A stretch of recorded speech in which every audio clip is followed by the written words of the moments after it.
You're listening to an Anazao Ministries podcast.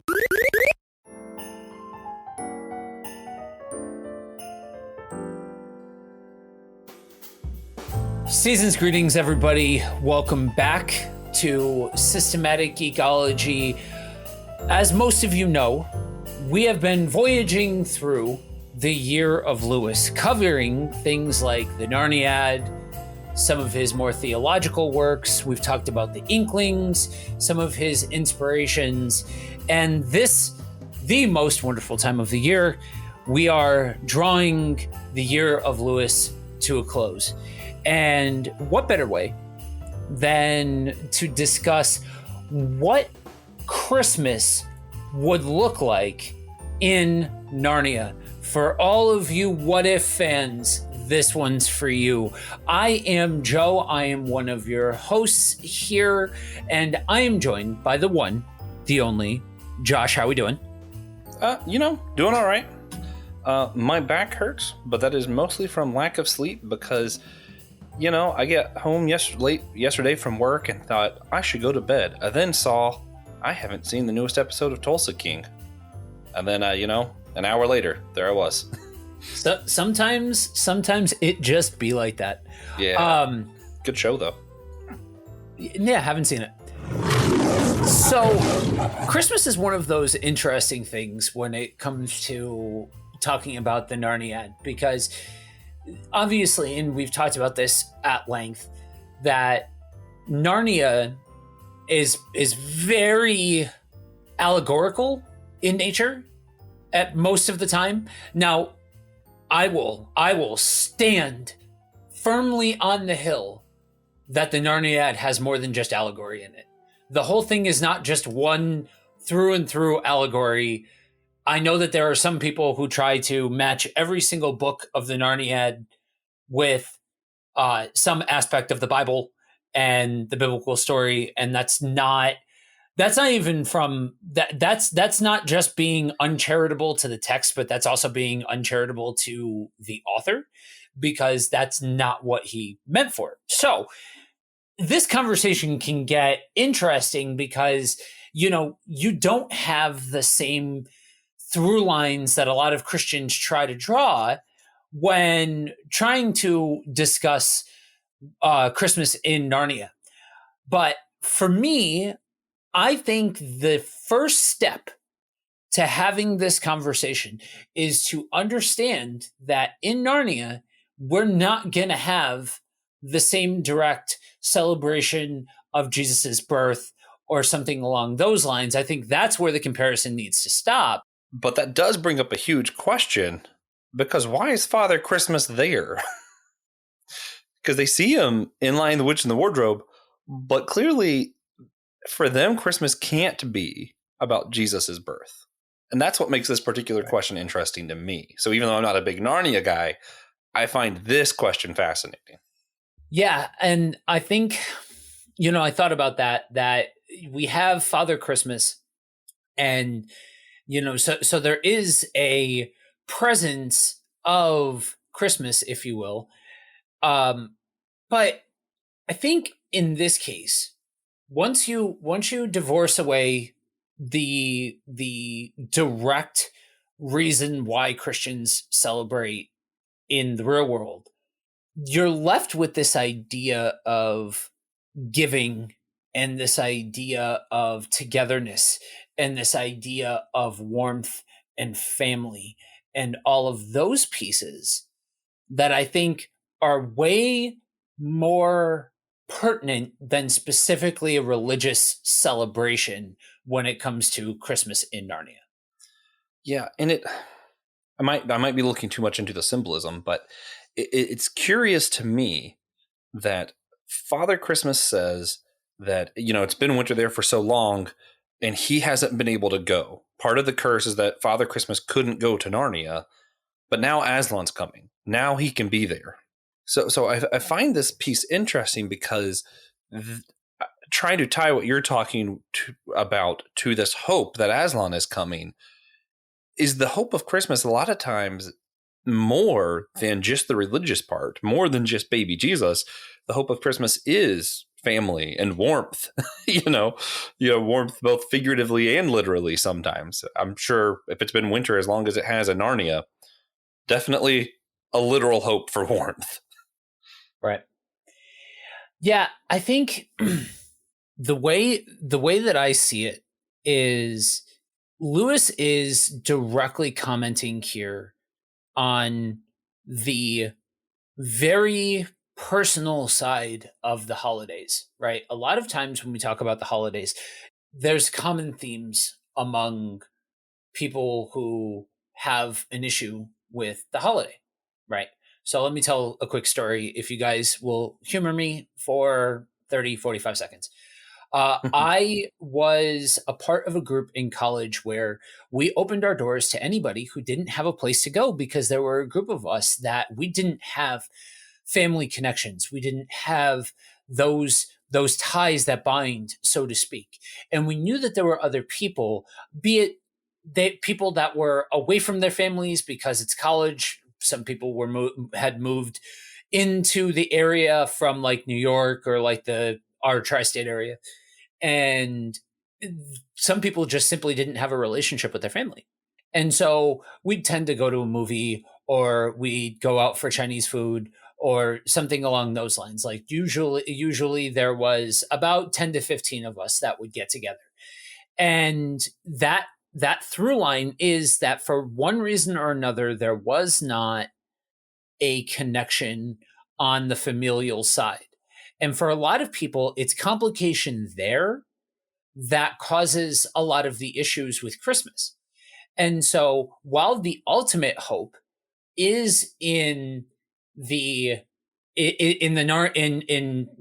terms is in Aslan and Aslan's return and all of those things, and that that's more of the Easter side of it, if you will. There's a separation when talking about the Father Christmas and everything that he brings. I think it's this idea that in the dead of winter, most people, except for people who are absolutely off their rocker, insane, don't like the dead of winter. General rule of thumb. Most people would rather it be spring or summer, whatever. I digress.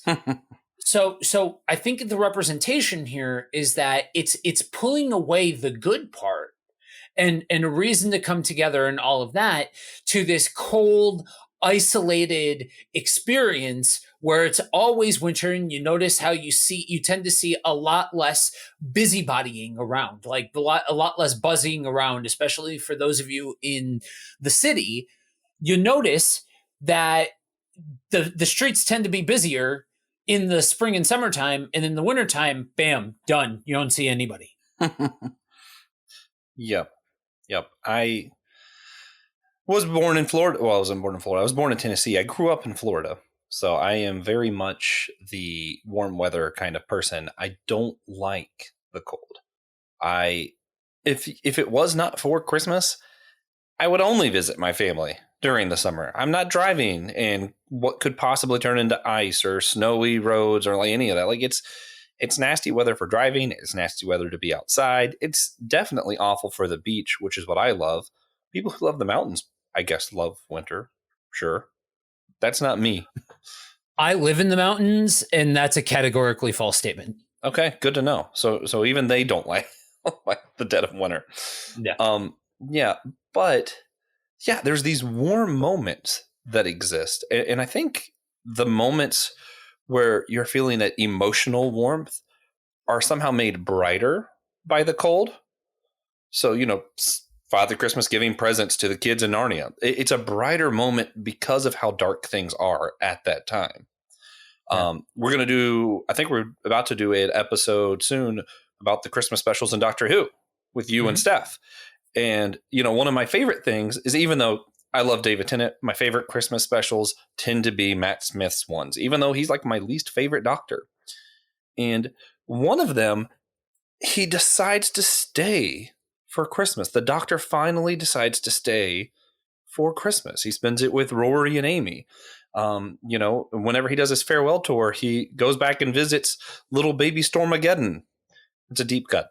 But there's these moments of brightness that are brighter because of the darkness. And I think that's what's special about Christmas. And I think that's what's really cool because I know there's a lot of the book before you get to that part in Lion, the Witch, and the Wardrobe, but it still feels like that's kind of the beginning of the journey. And that's a really cool way to start a series like Narnia. Yeah. Yeah. So we should, on the topic of the earlier parts of the Narniad from Lion, the Witch, and the Wardrobe, where most people will know any interaction between Christmas and Narnia, typically from Lion, the Witch, and the Wardrobe, because that's the movie that most people have seen. That's the book that most people have read, yada, yada, yada.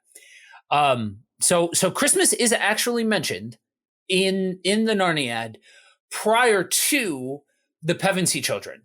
So the Pevensey children are not the first humans in Narnia.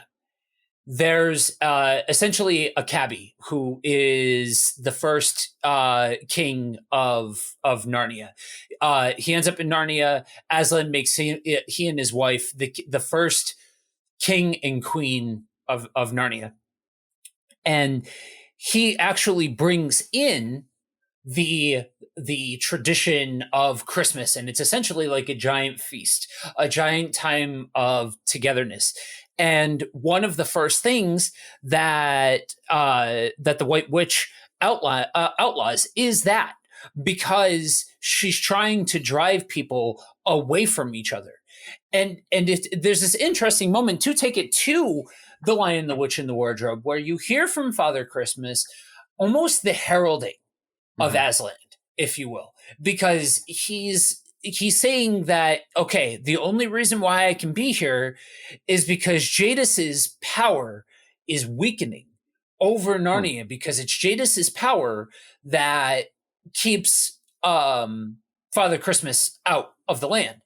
And so in this case, it's almost like an interesting take at some of the earliest, I'll call them representations of Saint Nicholas that we have in the real world, where it's less about a complete and total separation and more like, here's this guy, he does things for people, but ultimately he's pointing to something bigger than himself. Yeah. And I think that if we are fully functioning, so now let's put our what if hats back on for a minute. I really think that there would eventually become a tie in between Christmas and Aslan, because people would be looking to the heralding of Aslan through Christmas. So less about Aslan's birth necessarily, and more about his coming. Yeah, almost like an interesting meld between what we have as the religious side of Christmas and Easter. Huh. Fascinating. Is it okay if I backtrack a little bit? Because you said something that really, I might be being too spiritual today. I don't know. You were talking about the fact that the witch, which I don't remember her name, had Jadis. So her power is what kept Father Christmas away and kept Christmas from happening. And it makes me think of, basically there's this Christian attitude in, at least some of my circles, of the enemy doesn't have any power. It's sort of he's just there, and the only power he has is because we believe he has power, kind of stuff, And I find it interesting that in Narnia, at least, she seems to have actual power. Right. And I'm wondering, does the enemy have actual power? Is there actual power behind stuff like, I think the enemies of Christmas are usually actually capitalism, maybe some demonic stuff too. Is there actual power in the stuff, or does it only have the power that we give it? So to circle into Narnia, yes. Have you seen the movie? Yeah, for Lion, a long time ago. A very long time ago. There's a scene where there's dialogue between Jadis and Aslan, and Aslan says to Jadis when Jadis is telling him the rules, why Edmund's life is essentially forfeit to her. She starts quoting what they call the deep magic, and Aslan stops her and says, "Do not quote to me the deep magic. I was there when the deep magic was created." Where the symbolism being that we're talking about the divine, we're talking about the things that Aslan represents and all of that kind of stuff. But just because Aslan is ultimately the stronger creature does not mean that Jadis is completely powerless. She still wields magic. She still goes on essentially a murder spree. You know, there's a scene in it's Disneyfied, but essentially she casts everybody in ice, and you see some of the figures of ice are smashed. Yeah. You know what I mean? So tying that back into the spiritual side, you know, I think pieces like this are powerful to remind us not only of ultimately the superior power of the divine, but also catch what happened to Edmund. I'll use him as an example. She placated to his ego. She placated to his greed. So while I think there's limitations, I think sometimes we make a boogeyman out of everything. That does not disqualify the fact that there is, you know, there are demonic forces at work at on the regular. That the Bible says that out and out. It just says that.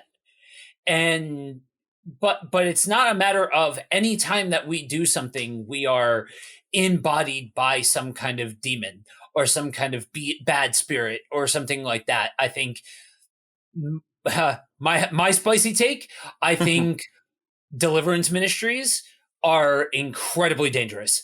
I think they are not theologically sound, and I don't think that there's any biblical evidence to be able to say that you've got a demon of lust or you've got a spirit of something and that's why you do a bad habit. No, I think we all have human nature, and human nature can be influenced by the demonic.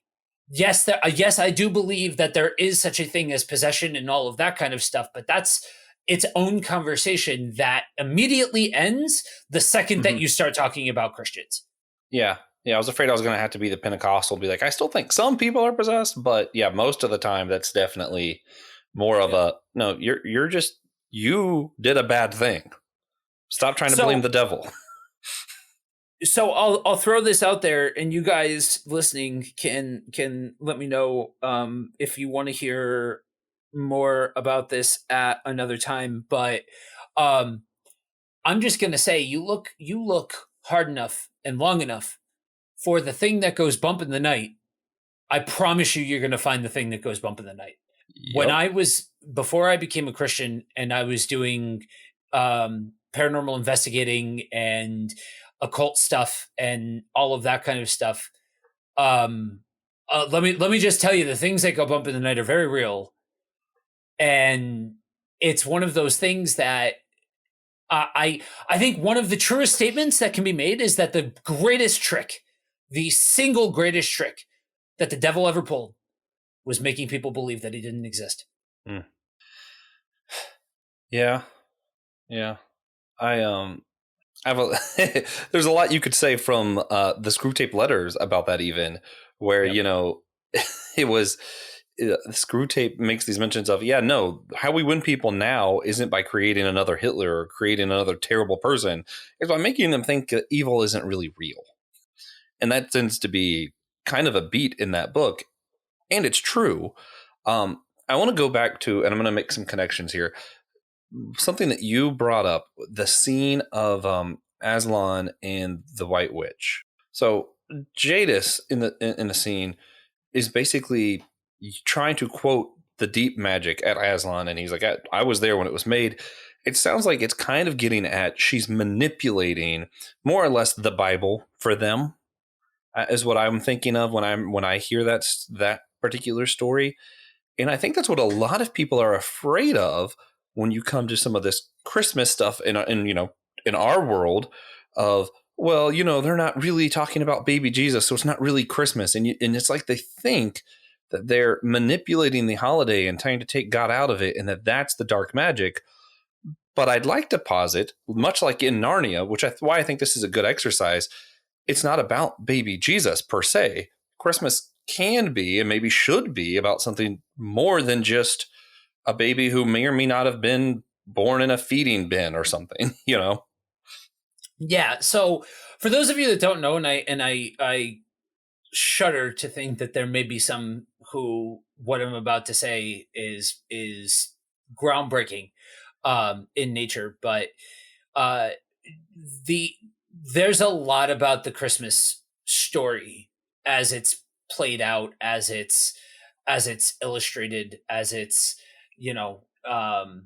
commercialized, that's not like there have been a lot of liberties, even with like church plays and all of that kind of stuff. A lot of liberties have been taken, and December 25th is not the day that Jesus was actually born.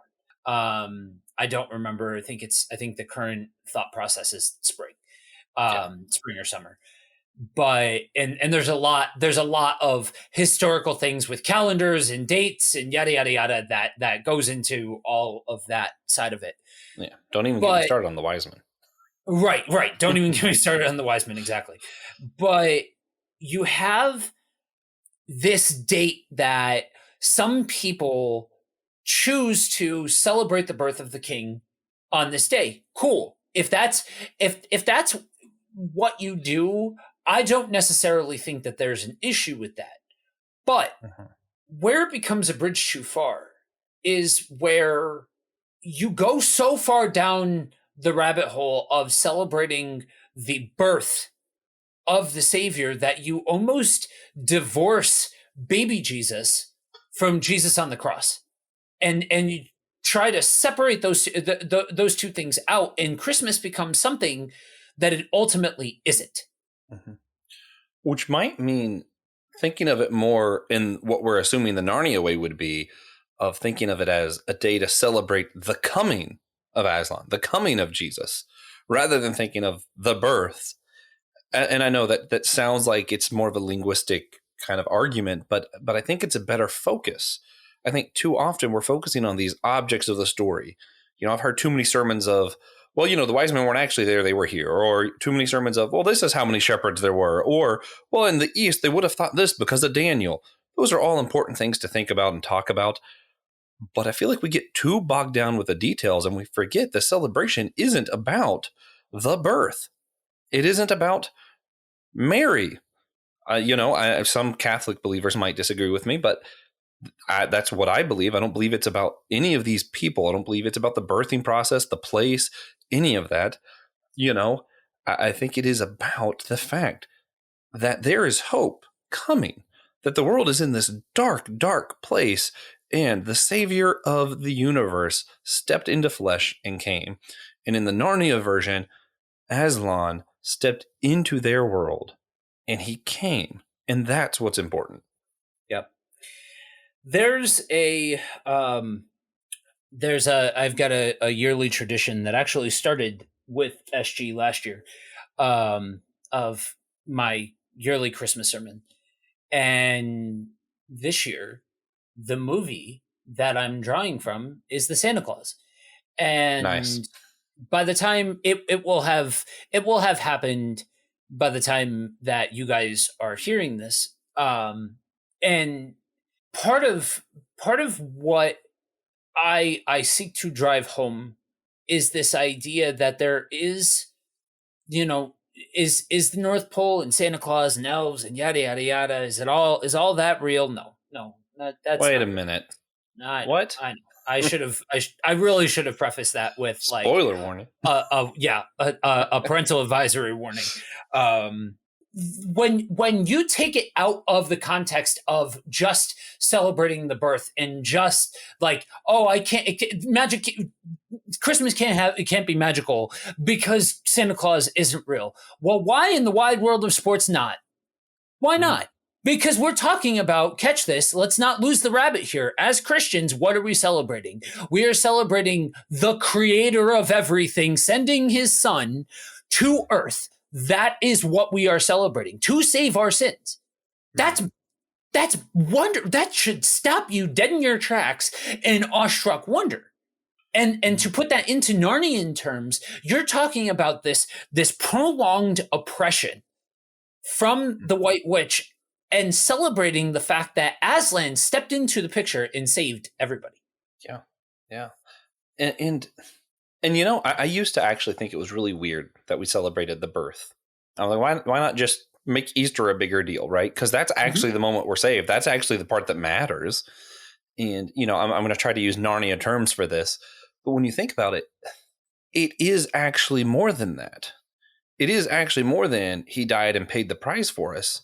You know, there should be more celebrations, which is why, you know, I've started attending more liturgical church, and I really appreciate the different seasons that we celebrate in the church calendar, because it is important to recognize he chose to step into this world. It's important to realize that he chose to walk among us and live like one of us, suffered all the things that we will have to suffer. It's important that he died and rose again. It's important that like all of the parts are important. And I think it's worth celebrating more than once a year. So in that sense, Easter should be a bigger deal. Or maybe for Narnians, it would be, what would it be? Stone Day? Yeah. You know.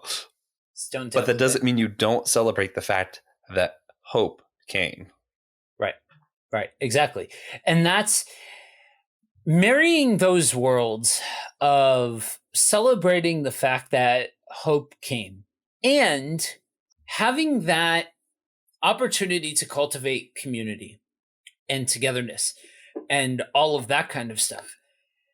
It's that there's so much beauty in that depiction that I think is a prime lesson that we as real world Christians should be taking notes from, because I understand that there's a lot of different aspects of this that don't sit well with people because this, that, and the other reason.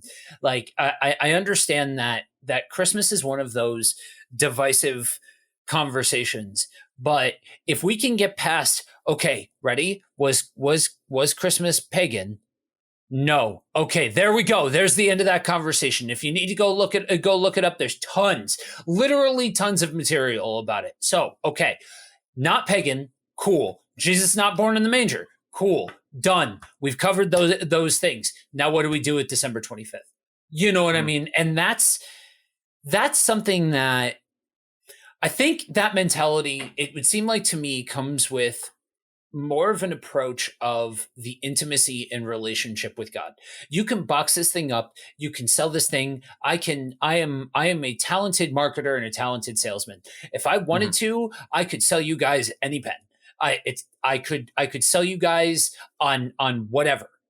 But that's not, if we stop trying to box it up and we take it into what is everyday life, then suddenly a day to come together as a community, as family, to be able to come together and share a meal and enjoy each other's company, and a day to celebrate and all of those kinds of things, that suddenly becomes a lot more palatable and a lot less like all of the stressful stuff that centers around Christmas. Yeah. Is it okay if I take it away from a serious note for a second now? Yeah. Because one thing I was wondering before we, finish this up or anything, we know there's a huge chunk of time after Stone Table Day or whatever, before the final battle. Let's give it 10, 20 years after Aslan came, the White Witch was defeated the first time. What does their Christmas look like? You know what I mean? Like, what is actually look like in Narnia after it's given some time for them to, get used to it, I guess. I don't know. Create traditions. I think one of the biggest things would be um a I think one of the biggest aspects of it would be a large community gathering. I think it would be Mhm. everybody coming together and sharing a meal and spending time corporately together. Yeah. Yeah, I can definitely see that. I think that the castle that that Peter and them end up in, it's definitely really well adorned. That's probably where they're all getting together. I find it interesting to think of the like the talking animals and the centaurs and all of that participating in Christmas, because a lot of them, especially because you've seen the movie, I'm just envisioning them as almost always looking battle ready, and think of them in like a Christmas sweater or something. I'm like, man, that would just be funny. That is funny. Yeah. Yeah, I think a lot of what you would see out of the Christmas traditions would be more time quality time driven among the creatures and among the people. Yeah, especially since even in the later books, Narnia never feels like it's been industrialized. Right. At least not to me. So I feel, and yeah, I sound like such a anti-capitalist whatever, but I'm like, I feel like without some of all of the stuff, Christmas also almost necessarily becomes more communal. What else are you gonna do? Right. Yeah, I agree. I think there's a purity to the way that it's written where while there's not the same kind of direct statements made in Narnia as somebody like Tolkien has Hmm. in Lord of the Rings, I do think that it is not an accident that this is a land that is less technologically advanced and more of a an older way of life, I guess is a good way of putting it. Yeah, for sure, for sure. Also, a little bit of a separate thought, which shout out to Will. I think he'll love this idea. Given the importance of their interaction with Father Christmas, I'd also be willing to bet that Narnia as a kingdom recognizes St. Nicholas Day. So Yeah, I there's almost always wonder that. if that would be what they would call it, like is St. Nicholas Day, Yeah. and that it would be like a heralding of like the coming of Aslan and yada yada yada. Yeah. And the story would be how they heard that Aslan was coming from Father Christmas. Yeah, yeah. I almost That'd wonder be kind if of fun. that would make. I almost wonder if that would put Saint Nicholas as almost like a John the Baptist sort of figure in Narnia, where we have John the Baptist as the herald for Jesus. I think it would have to. I think Yeah, it would have to. Man, it's just a funny concept though that Father Christmas actually fathered Christmas to Narnia then. yeah, Weird. yeah. They take the that would be a literal Yep. a literal title. That's fantastic. I that is now my headcanon. I don't think there's anything in Narnia books that can say that that's incorrect. So I'm just going to assume that that's true. Oh yeah, no. There's nothing, and there are other attempts at this. I want to shout him out, even though he left me on red. There's a YouTube channel called Into the Wardrobe that Hmm. just recently did an episode on Christmas in Narnia, and he goes into how in Narnian terms there's a difference between Santa and Father Christmas, that it's not the same not the same figure, yada yada yada. But yeah, there are other interpretations of this because the Narniad is largely quiet outside of a couple of pieces. It's not really something that's overly discussed or relied upon as a story beat, and more serves as a tool for telling Aslan's story rather than a specific plot device for Narnia. Man, how cool would it be if we all treated Christmas that way? Wouldn't that be something? Man, if that's that'd be how awesome. we treated Christmas.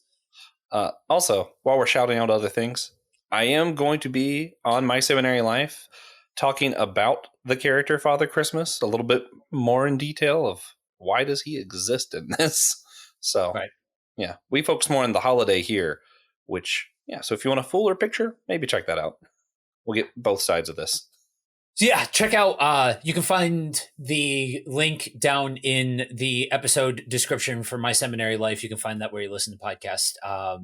Really solid show. I'll be excited to hear what you two come up with over there.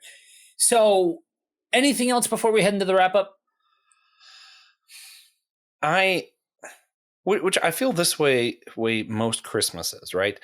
There's this kind of sad joy, where you're kind of a little sad to see it go. You know, for me, I'm a little sad that it's winter as well, but it's like it comes and goes too quickly. You know, I just saw my family for Christmas in Kentucky, and I felt like as soon as I got there, it was time to leave.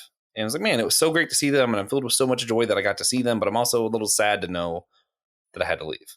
And looking at this being the end of our year of Lewis, man, it was a blast. I'm so glad we got to do it, but I'm a little sad to kind of see it come to an end.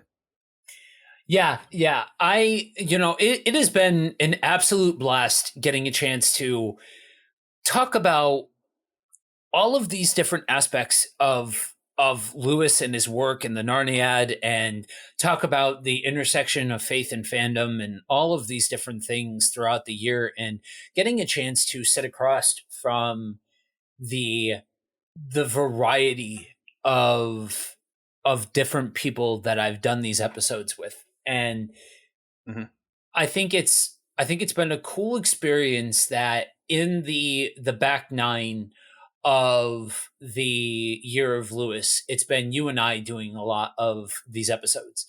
And because we process the world differently, we process Lewis differently, we process his works differently, and what stands out to us and all of those things. But when you have different people that process these things differently, it can show the through line and continuity of what is significant to the person through, like, regardless, you know what I mean? Like, that's something that to me is so resonant when you talk about these kinds of things. And, I too am sad to see it go a little bit, but if there's anything that you guys can take away from the year of Lewis, it's to be unafraid to explore your favorite works deeper. Now, mind you, not everything is going to be as on the nose as some of Lewis's work. But as we talk about here, there's nothing wrong with exploring things deeper, even if it's asking the questions that the work poses, or something like that, where there's these deeper meanings, and we can't be afraid to touch on those deeper meanings and those deeper points. And just commenting on our year of Lewis as a whole, we kept seeing these reflections of truth you talked about. So much so, there is a t-shirt in the store, Reflections of Truth, has a reflection of our symbol. It's kind of cool. And I also have to say, do not fret. This does not mean we will never speak of Lewis again. I simply can't help myself. And we're starting our next annual theme, Origins, talking about the origin of Narnia and Middle Earth. So yeah, we're not leaving Lewis forever. So don't think that's what's happening here. Yeah, no, it's time to move onward and upward and continue talking about new and exciting things. But for now, as we draw the year of Lewis to a close, we say a couple of quick beats. Happy holidays. We hope you enjoyed. You can go back if you are catching only part and you want to go back and listen to some of the previous episodes that we've done covering the Narniad and various other works and topics throughout the year of Lewis. you can head on over to systematicgeekology.org and find our full backlog of episodes there. And I'll put in the show notes a link that'll have a playlist to every single episode in the Year of Lewis, just all conveniently there together. So if you just want to binge them, you can do it. Wonderful, wonderful. And for those of you that are unaware, along the way, we've also been doing some Patreon-only content. And you can find that over at patreon.com/systematicgeekology. There are tons of perks over there, bonus materials for you guys. We really believe strongly in providing value for those of you that help us keep the lights on. But for now, we want you guys to remember one very important thing. We are all a chosen people, a geekdom of priests.